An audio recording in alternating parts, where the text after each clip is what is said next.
दोस्तों, इतिहास के पन्नों में लिखा जाएगा असदुद्दीन ओवैसी साहब का नाम, और इतिहास के पन्नों में भी लिखा जाएगा असदुद्दीन ओवैसी साहब का काम।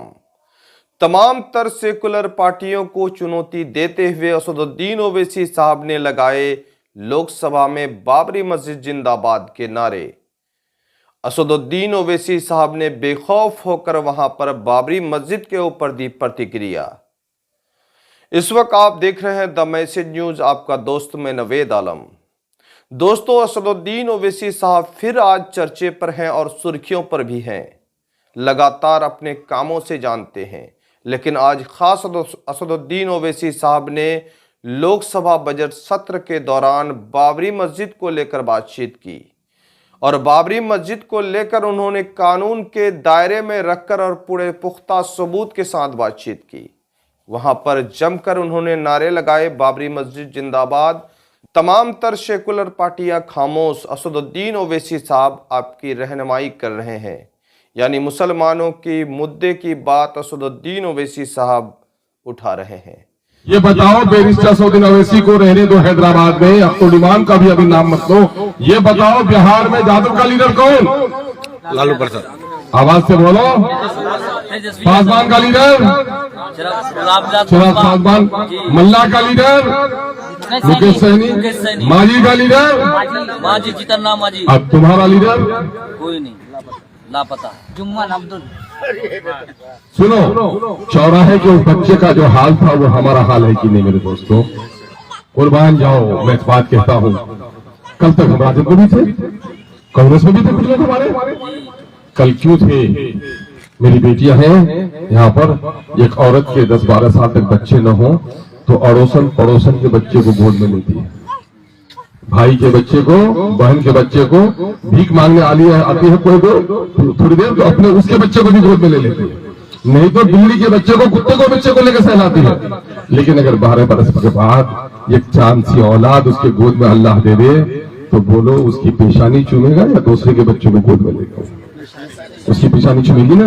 तो यही समझो, इन 70-75 सालों के बाद कुदरत को रहम आया और आपके दरमियान में एक ऐसा लीडर आया।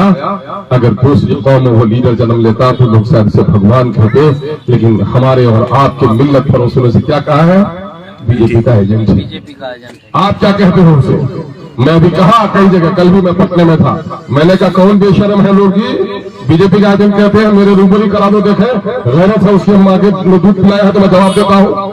तो सामने आकर कोई बोलते ही बोलता, कान में बोलता है, तो कान में बोलने वाला मुनाफिकीन की औलाद है, उसकी औलादों पर यकीन नहीं करना है। दादरी का मामला हो या बाबरी का, हाफिज जुनैद का गम हो या यूसीसी का, शरीयत बदली जाए या तलाक भी हो, सब मुंह में पट्टी बांध कर रहे हैं। और मेरा शेर जो बोलता है आप उसको कहते हो कि बीजेपी का एजेंट है। हमारे हुफ्फाज और उलमा है यहाँ पर। लोग कहते हैं कि ओवैसी साहब के बोलने से क्या होता है। मैंने कई बार मज़ाहन कहा है कि गोलगों की औलादें, पूछो अपने माँ बाप से, बोलने से तुम्हारे माँ बाप का निकाह हुआ था और बोलने ही से तलाक होती है। तुम कहते बोलने से क्या होता है ना? बोलने से क्या होता है? और मोहसिन इंसानियत ने क्या कहा? नबी मुकर्रम सल्लल्लाहु अलैहि वसल्लम ने क्या कहा? जब बुराई को देखो तो तुम हाथ से रोको, अगर ये ताकत न हो तो जबान से टोको। अरे पार्लियामेंट में हमारी ताकत नहीं है, जबान तो है। अगर बैरिस्टर असदुद्दीन ओवैसी अपनी जबान से टोकता है तो मैं समझता हूँ मोहसिन इंसानियत के फरमान की वो तकमील करता है। और आज अभी अजीज ने कहा कि मौलाना, अभी हाफिज जी ने कहा कि मौलाना मरहूम का जो इंतकाल हुआ, मौत तो खुदरी मामला है, मौत होनी है, लेकिन यकीनन है कि मौलाना का वो इंटरव्यू अब भी तुम्हारे मोबाइल में बाकी है। मौलाना की आंखें डबडबाई हुई है और मौलाना ने खुद गवाही दी है कि मैं बोलना चाह रहा था, मेरी पार्टी ने बोलने की इजाजत नहीं। उठा के लोगों, मोहर्रम में अखाड़ा निकालते हो क्या? ढोल बजा निकालते हो? मुझे मोहर्रम में निकलता है कहीं कहीं। अच्छा, इस बस्ती का उस बस्ती में ले जाता है, उस बस्ती वाला उस बस्ती में ले जाता है। अगर कोई तुम्हारे बस्ती में अपना अखाड़ा लाने नहीं दे, तुम गए और वहां से वापस कर दिया, वो जो अखाड़ा लेके तुम्हारी बस्ती में आएगा तुम आने दोगे? गैरत अगर है तो नहीं दोगे। तो इन कौड़े से उसे पूछो कि इस मुल्क में मेरी जाने गई, तादा पोटा कांग्रेस ने लगाया, मीरठ में फसाद तुमने किया, बम्बई में फसाद तुम्हारे जमाने में हुआ, भागलपुर में गर्दनें हमारी तुम्हारे काटी गई, आसाम के नीली में तुम्ही ने हमको दफनाया, मेरी जाने गई।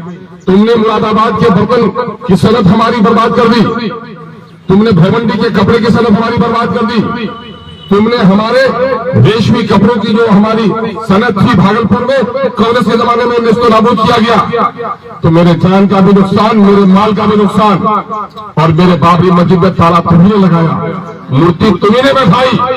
एक कांग्रेसियों, तुमने तो सारी फजरत की, जान भी माल भी लिया, मेरे इबादत खाने भी टूटे। जब मेरे कलमे पर, मेरी शरीयत पर हमला हुआ तो वोट हमने दिया था, राहुल गांधी के परिवार ने नहीं दिया था, वोट हमने दिया था।